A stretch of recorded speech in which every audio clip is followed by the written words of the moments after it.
Donc là, j'ai de prudence parce que moi, je n'ai pas de données précises par rapport à ça. Par contre, j'observe la vie politique et je pense qu'il y a une série d'éléments qui ont peut-être changé par rapport aux dernières années. Et premièrement, c'est l'influence des réseaux sociaux.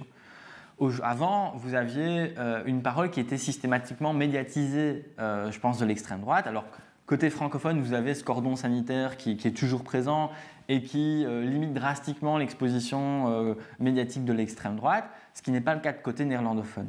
Mais aujourd'hui, les réseaux sociaux ne sont pas tenus à ce cordon sanitaire et je pense que là, il y a quelque chose d'important. On voit côté néerlandophone un grand investissement du Vlaams Belang sur les réseaux sociaux avec des publicités ciblées et notamment auprès du jeune public. Et donc là, je pense qu'il y a quelque chose qui est peut-être en train de changer. Alors, on va voir évidemment avec les élections si cette mayonnaise prend ou pas.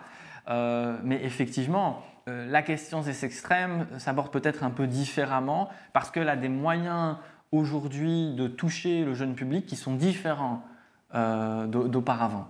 Après, côté francophone, la situation est quand même fort différente. On a une extrême droite qui est plutôt balbutiante.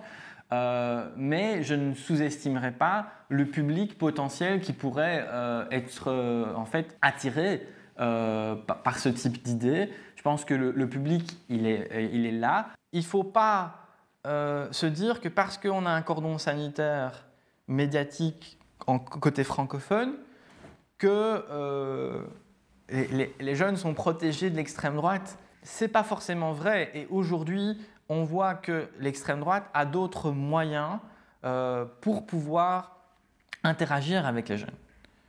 Et donc je pense que justement, il y a un enjeu d'éducation à faire par rapport aux partis qui ne respectent pas le jeu démocratique. La place de l'extrême droite dans la société va être mise sur la table, y compris côté francophone, parce qu'on va se poser la question, mais comment est-ce qu'on en parle en fait ? Et ça, c'est toutes des questions ouvertes auxquelles il va falloir trouver des réponses. Et comment est-ce qu'on éduque aussi par rapport à ces questions, surtout si on assume le fait que toutes les idées ne se valent pas et certainement pas celles d'extrême droite.